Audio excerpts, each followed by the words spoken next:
Well, here I am back on the London Loop. It's a very cold day today, and I'm started off where I left off in Crayford by the waterside here.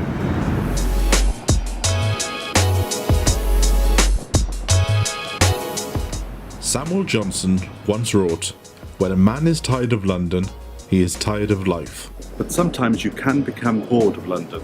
With its constant hustle, bustle, noise and bright lights.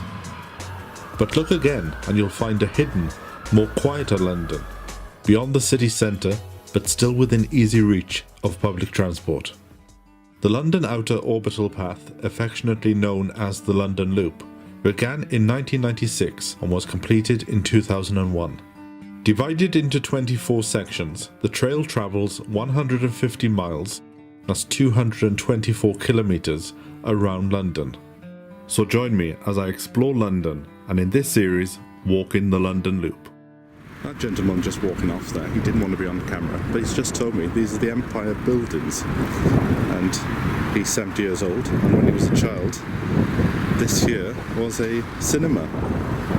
This is called Lindy Lou's Vintage Tea Room and Shop, but it's the site of what was the local toilets.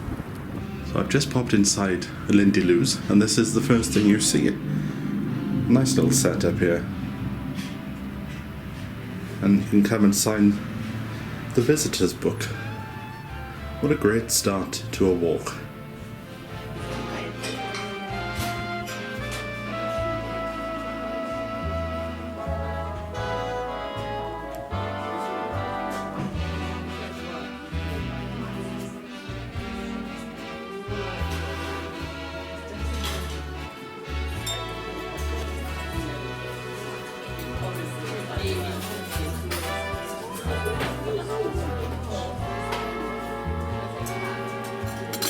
Look at this here.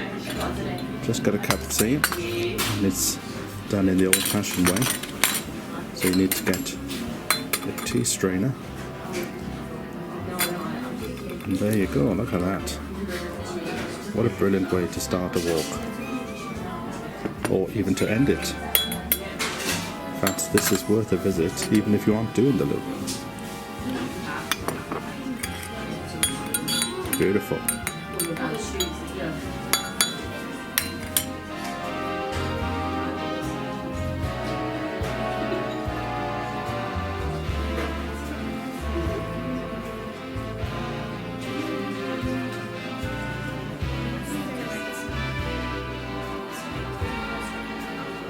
This place was a vintage tea room for 5 years before we took over, and we've changed it from being the kind of vintage that related to the previous owner to being more just like my nan's life. So this is the vintage that we relate to, and we add to it all the time. So whenever you come back, you'll find something else to look at. And it was originally a toilet, I believe. In the 50s, I think, it was a very small block of a building, sort of a few metres square. So this building per se is not the loo that people relate to when they say Lindy Lou. It's actually that part of it relates to a lady's name, but by coincidence it was once a public toilet, much smaller toilet block than this. This was once the mayor's parlour as well as other, it has had other uses since it was built in the 60s, I think. So. I know you open every day. We open from Wednesday to Saturday 10 till 4 and Sundays 10 till 3. It's a good idea to book ahead if you know you're going to meet us, because it's sad to turn anyone away.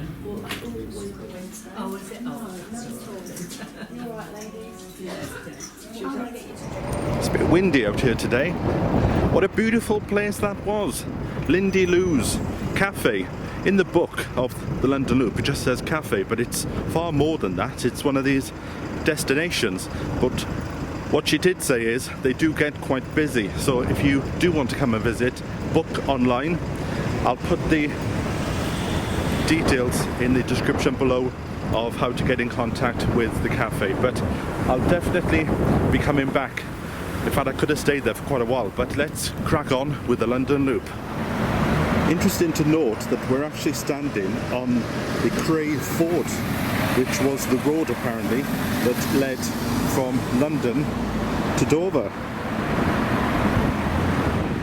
Just across from the waterways that Bear and Rag and stuff, but I'm crossing over and we're heading for another garden section.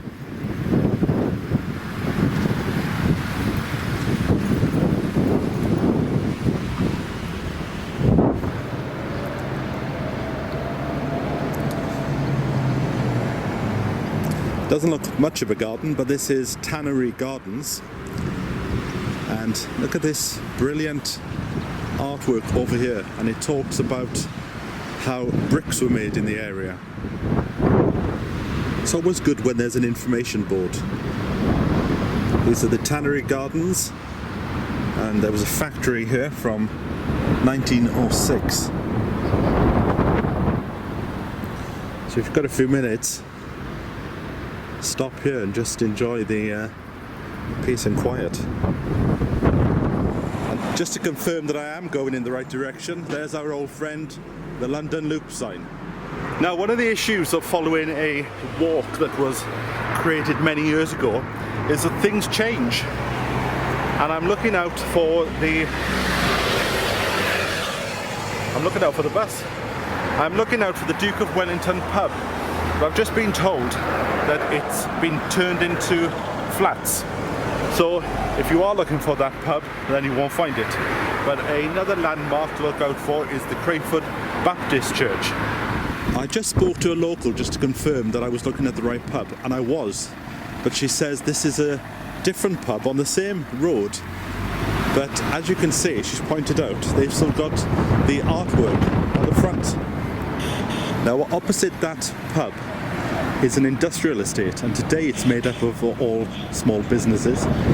But once it used to be famous as the David Evans Silk Factory, which operated for 158 years, from 1843 until it closed in 2001. But I'm not stopping there, I'm carrying on walking.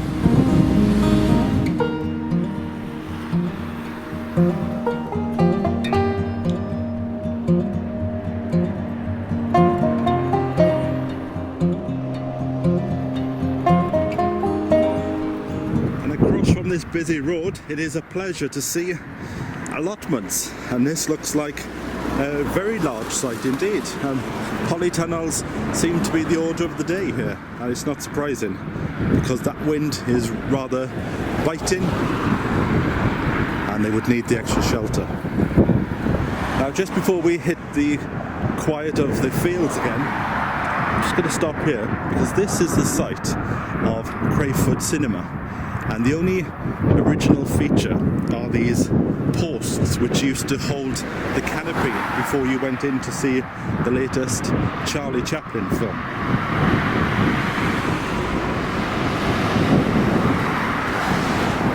They are carved with shells and ferns. It's time to put the best foot forward because at last we're getting into a quiet part of this section of the loop. I could do with getting away from these cars, to be honest.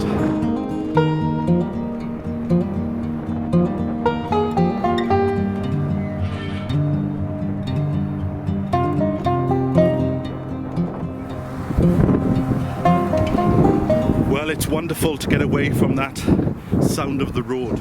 Now, halfway around the park, we meet our old friend, the London Loop sign.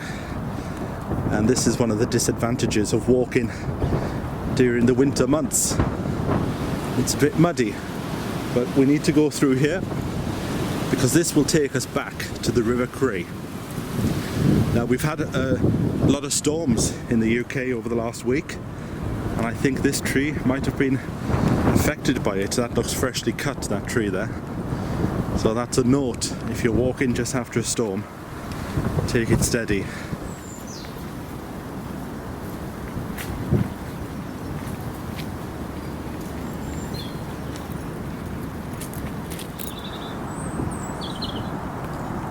How beautiful, after all that noise of the traffic, to be back by the River Cray and the silence.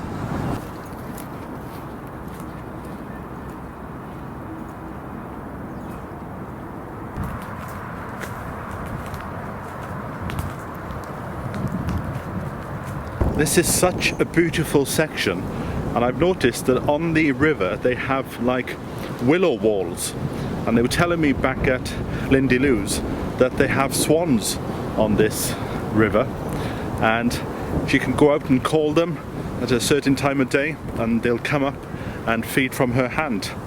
So maybe in the future we'll come back, because I want to do some sections in the summer just to see how things have changed, and I'll do a sort of highlight reel of my best places. Right, I can see a sign, something's afoot up here. Like I said, we've had storms, and it says there's tree cutting going on. So I'm going to maybe walk out there and see if I can go around it. Well, that's a bit of luck. I just called out and they were on their tea break, so I could continue along the path with care. Now there's a bridge here, and it's always tempting to walk over a bridge, but we must avoid it because we are going straight down, keeping the river to the left of us through another field.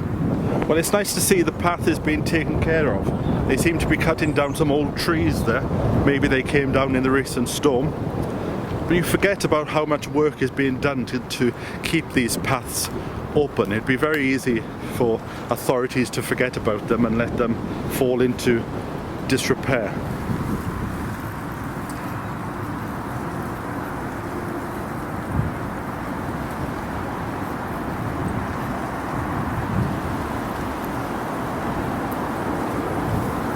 Well, it looks like I've come out in the car park, so this must be the sports pavilion on the right.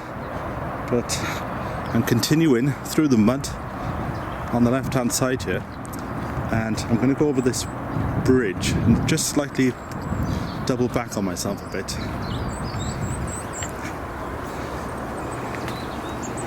Look at that view.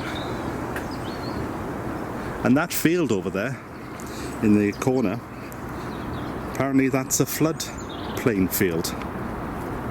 So when the water does get high, where I'm walking now gets flooded. You can sort of tell by the mud.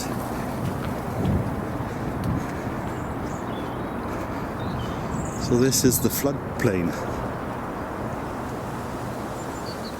Now look at this here. This is the first time I've seen one of these. I have heard of them, but it's information about where you are on the loop. This one looks a bit old. It's been here for quite a while, but you are here, so we're in the right place. So we will continue down the side of this field and have a look at the house.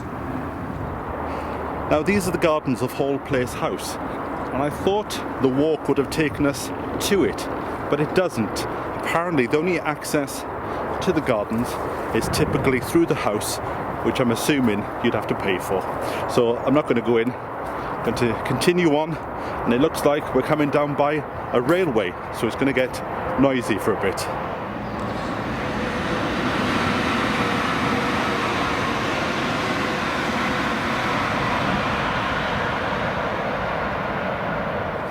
It feels like I'm walking into a dead end, but apparently there's a little gate around here somewhere.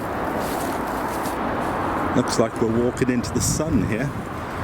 We're next door to the railway track, so it's a good job there's no trains coming, because I wouldn't be able to hear myself. Now, look how beautiful this is. Now, the road I'm going up to is the A2, which is the London to Dover road, which is known today as Rochester Way. And it looks like it's taken me up to the actual dual carriageway. So let me keep my wits about me.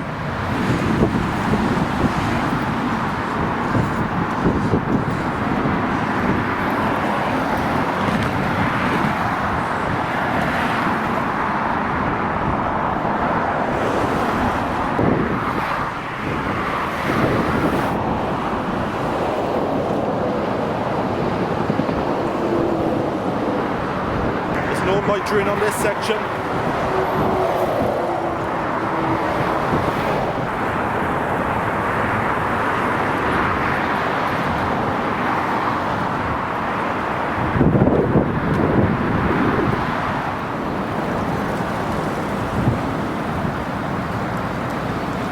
Well, that was a bit hair-raising, wasn't it? It's good to be back down at the side of the road in safety. And now I walk down the side of the A2. I think that's the last I've seen of it.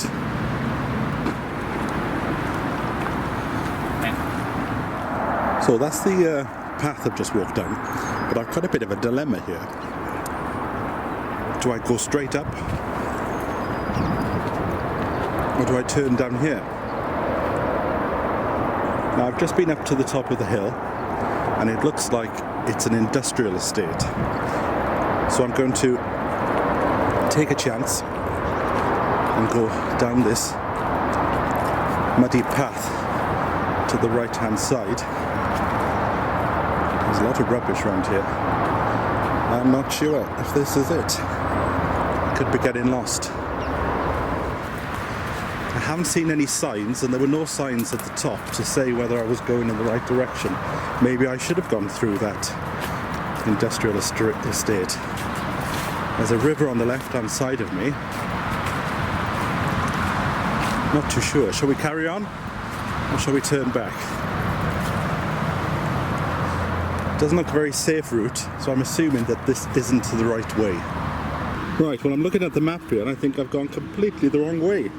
If you look at P, that is where the railway over the motorway was, and I came down adjacent to it, down this way, when I should have gone straight across.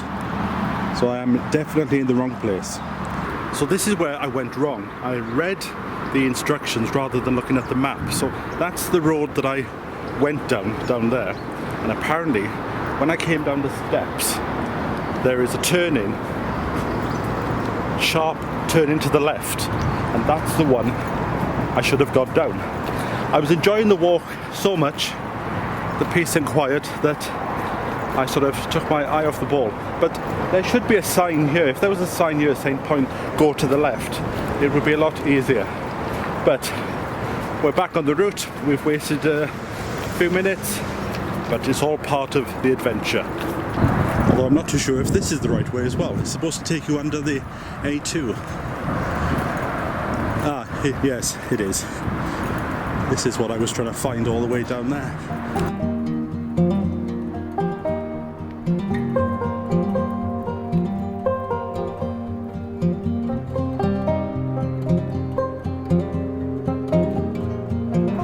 Now that road up there would take you back to the motorway. So I'm heading down here. Look at the gorse just coming into flower. A sure sign that spring's not far away. Now there's a mystery, a foxtail, but no fox. I've got this app on my phone which tells me how far I've walked, and look at that. That is my detour there. It didn't feel that long, but that's quite a way. So now we're on 42 and just near to the end.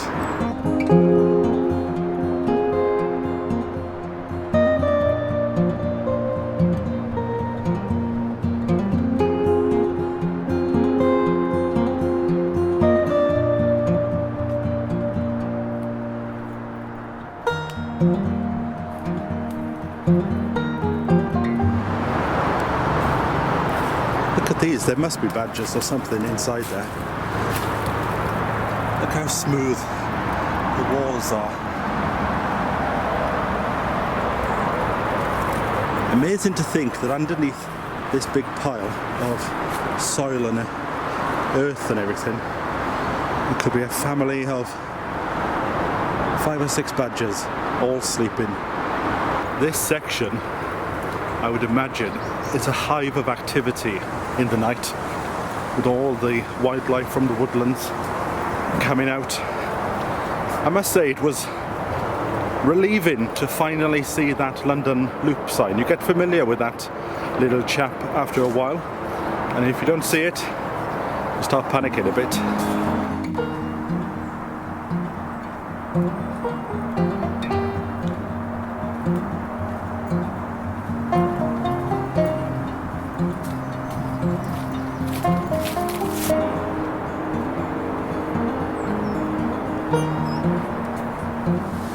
And look at this section here. Looks to be like bluebells are coming up. That would make a fantastic show in a few months' time. Bit of storm damage here, but it looks like it's been down for quite a few years. See, it's tempting to go off and walk these little side paths, but let's not get lost again. Well, I think I'm coming to the end of this woodland path because it says look out for the electric boxes, which are there. So I must be coming to the end of this section because some houses should appear and a graveyard. And the way I feel, I'll be in it with them.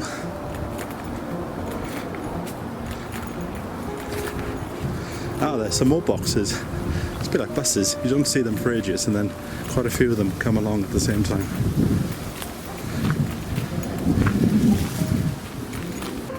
So here we are. This is what's known as a squeeze barrier. If you can't squeeze through it, just walk through the fence. But we'll stay true to the map and we'll squeeze through the barrier. And there we have it. Is that a London Loop sign? Yes, it is. So it's straight down the side path there.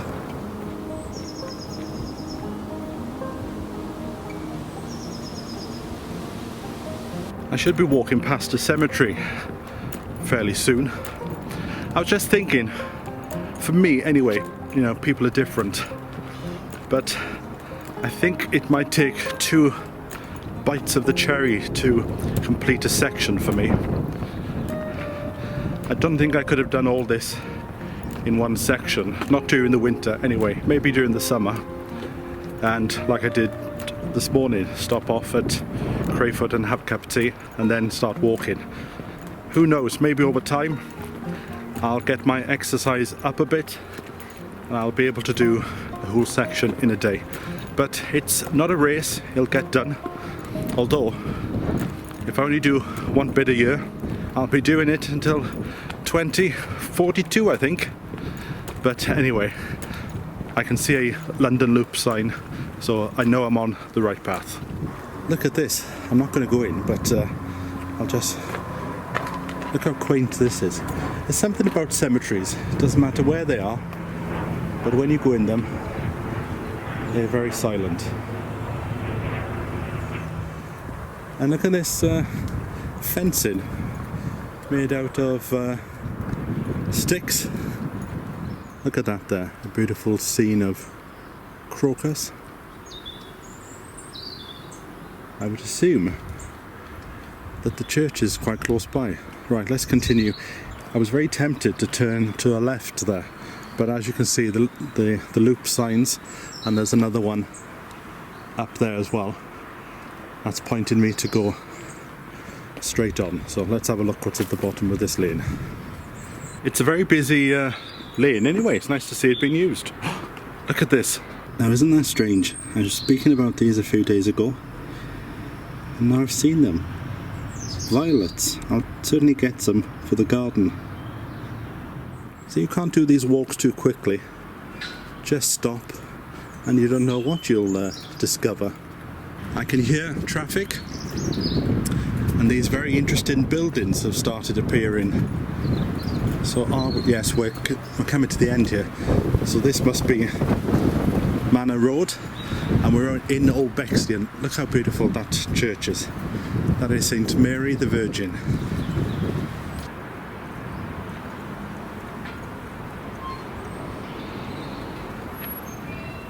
Look at that, what a sight at the end of a walk. That's an interesting spire there. The book describes it as an odd shingled spire which starts off as a pyramid but has an octagon hat topped by a weather vane. Maybe they changed the designers halfway through. So where you see the trees there, that is where the cemetery is. And this is St. Mary's Church Hall.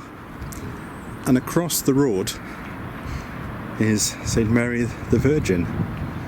So it looks like the parish might have been made smaller over time. What a stunning entrance to a church. This was restored in 1987 by the Friends of the church. And look at the craftsmanship on that. Stunning. I wonder if it's open. A lot of churches keep their doors open so people can go in. Let's have a look if this is open.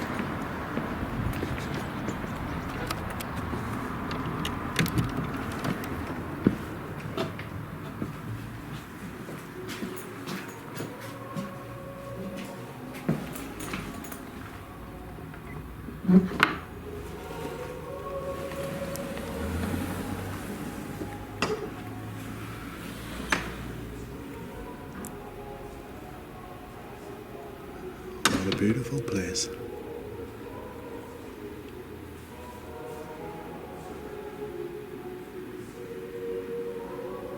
Look at the organ up there.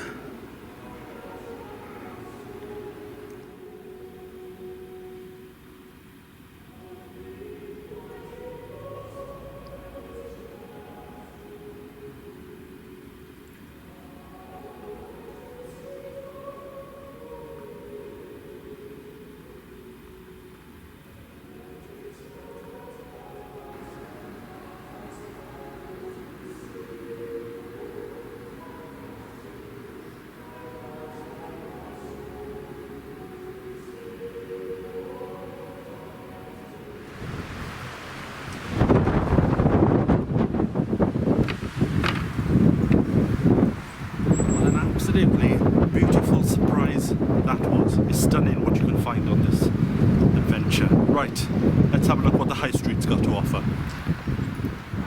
Just down the road from the church is this beautiful house here, once the home of John Thorpe, who was a 18th century Kent historian. And you can imagine back in the day, rather than cars, the horse and carts going past. Must have been a nice and quiet village back in the day, but not now. Just before we get into the high street, look at this building here. Apparently it was once an old mill, but it burnt down in 1966, so this is the rebuild. But what a wonderful place, with the water going underneath, which would have been used in the mill to have ground down to make the flour.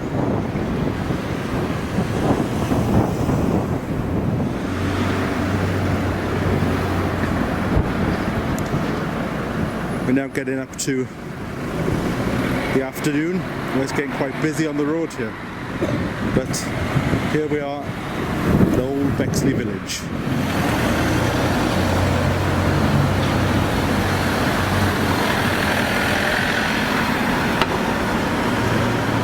Well, certainly a busy place in old Bexley. There's plenty of places to eat, and also if you fancy a pint, there's a pub. But there's 2 or 3 of them. But I'm going to head on and walk to the station. Look at this wonderful building. This is the Fremantle Hall, 1894, and next door to that is the King's Head. There's a hotel there if you fancied staying the night and doing section 2 on the next day. And here's another pub here, the Railway Tavern, which is appropriate because we're now coming to the end of section 1 and the train station's quite close by. Look how quaint these shops are. Here we are, the London Loop sign, so we know we're heading in the right direction. Again, plenty of places to have tea or alcohol. Now I could stay and explore the shops, but I'm going to catch the train home as we come to the end of this walk. Just as you go to walk up to the train station, you pass a London Loop sign. It's the first one I've seen of this type, but I've heard there's quite a few of them along the way.